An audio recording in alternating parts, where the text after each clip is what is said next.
औज़ुबिल्लाहिमिनश्शैतानिर्रजीम बिस्मिल्लाहिर्रहमानिर्रहीम। अस्सलाम वालेकुम बच्चों, मैं उम्मीद करता हूँ कि आप सब खैरियत से होंगे और आप सबको वेलकम एक मरतबा फिर ऑनलाइन क्लासेस में।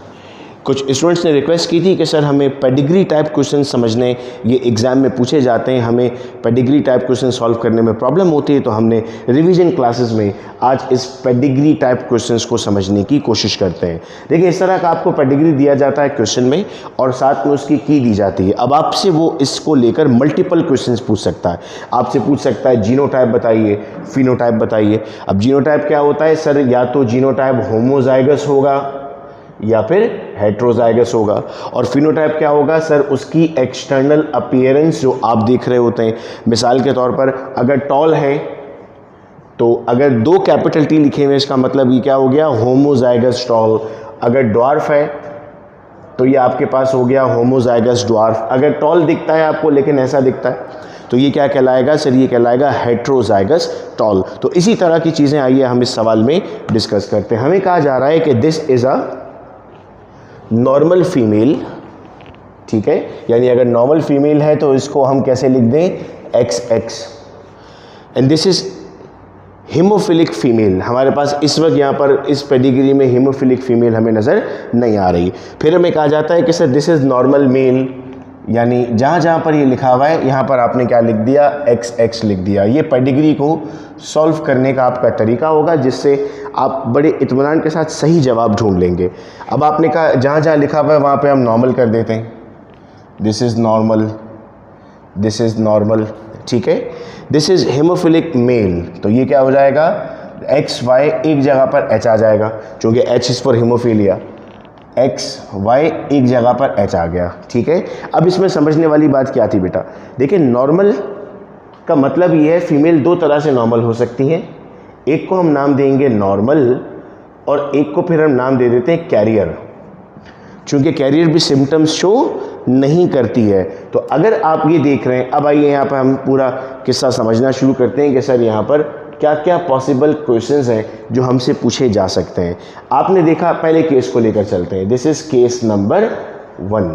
अगर केस नंबर 1 का मैं चेकर बोर्ड बनाऊंगा तो क्या चेकर बोर्ड बनेगा? XX XH Y।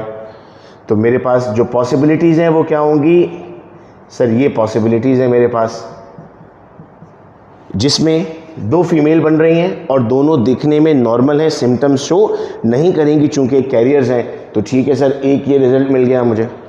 अब यहाँ आ जाइए, 2 मेल बनते हैं, उसमें से एक का जिक्र गया था, वो नॉर्मल है। अब सेकंड केस पर आते हैं। सेम केस है सेकंड, लेकिन सेकंड केस में आपको एक डिजीज़ मिल रहा है। अगर सेकंड केस में मेल आपको डिजीज़ मिल रहा है, इसका मतलब क्या है?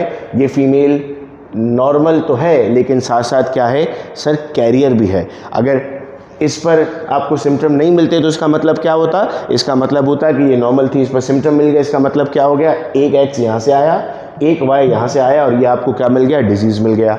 अब इसने और इसने ब्रीड किया। जब इसने और इसने ब्रीड किया तो अब क्या हमारे पास प्रॉपर्टीज़ आने वाली हैं? आइए अब इसको यहाँ समझते हैं। ये जो आपके पास चाइल्ड बना है ये पॉसिबल है कि कैरियर होगा। फीमेल का कैरियर होना कैसे पता लगेगा?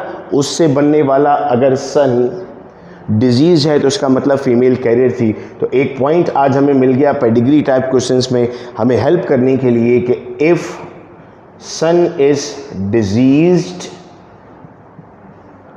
एंड फादर इज़ नॉर्मल, अगर फादर नॉर्मल है और सन डिजीज है, इसका मतलब क्या हुआ? इसका मतलब हुआ फीमेल वॉज कैरियर। मैं उम्मीद करता हूं कि ये बात हम अपने जहनों में अब नोट कर लेंगे। तो आप देख रहे हैं ये आपको बजाय दिखने में नॉर्मल लगता है, ये था ही नॉर्मल चूँकि कैरियर हो नहीं सकता, लेकिन इससे बनने वाला जो एक बेबी था वो क्या है? वो डिजीज़ है। इसका मतलब ये क्या थी सर? ये कैरियर थी। तो अगर इस पूरी डायग्राम में अब मैं आपसे ये पूछता हूँ कि बताइए कितने कैरियर थे, कितने नॉर्मल थे, कितने डिजीज़ थे, तो क्या जवाब देंगे? आइए डिजीज़ देखते हैं। डिजीज़ देखना बहुत आसान है सर। 1 2 एंड 3। तो अगर मैं यहाँ लिखूँगा तो क्या लिखूँगा सर? इस डायग्राम में जो डिजीज़ है हमारे पास वो कितने हैं? वो 3 हैं, ठीक है। इसके बाद हम कहते हैं बताइए नॉर्मल कितने हैं? तो सर ये नॉर्मल है, ये नॉर्मल है, ये नॉर्मल है। 3 मेल तो हमें कंफर्म है। अच्छा, ये जो डिजीज़ है ये क्या है? ये मेल है। अगर आप कहते हैं सर नॉर्मल मेल बताइए, तो आपने कहा सर 3 नॉर्मल क्या है? Gain male. अब मैं आपसे पूछता हूँ कैरियर बताइए, टोटल कितने जिन पर हम कंफर्म हैं कि दीज आर कैरियर। सर ये कैरियर नहीं है, चूँकि यहाँ आपको डिजीज़ नहीं मिल रही, ठीक है। ये यहाँ पर थे और यहाँ डिजीज़ मिल रही है, दिस इज़ कैरियर नंबर 1। ये यहाँ पर थे और यहाँ पर डिजीज़ मिल रही है, दिस इज़ कैरियर नंबर 2। और अब अगर मैं आपसे पूछता हूँ कि नॉर्मल फीमेल कितनी है, तो आपने कहा sir 1 expected normal female, that is her.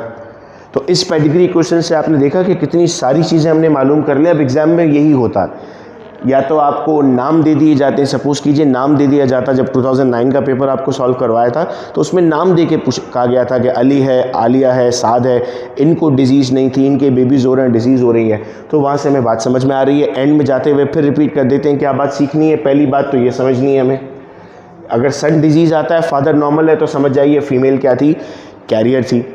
Genotype homozygous भी हो सकता है, हेट्रोजाइगस भी हो सकता है। फिनोटाइप आपको जो बाहर से देखकर मिल रहा होता है, कि आपको सवाल में बेटा लाजमी दी जाती है, उसी के मुताबिक आपको इसको सॉल्व करना होता है। मैं उम्मीद करता हूँ कि ये बात अब हमें समझ में आ चुकी है। ये वीडियो लेक्चर हम अपने फ्रेंड्स के साथ भी शेयर कर देंगे ताकि उनके भी कॉन्सेप्ट्स क्लियर हो जाएँ। बहुत शुक्रिया बच्चों आप सबका इस वीडियो लेक्चर को सुनने का।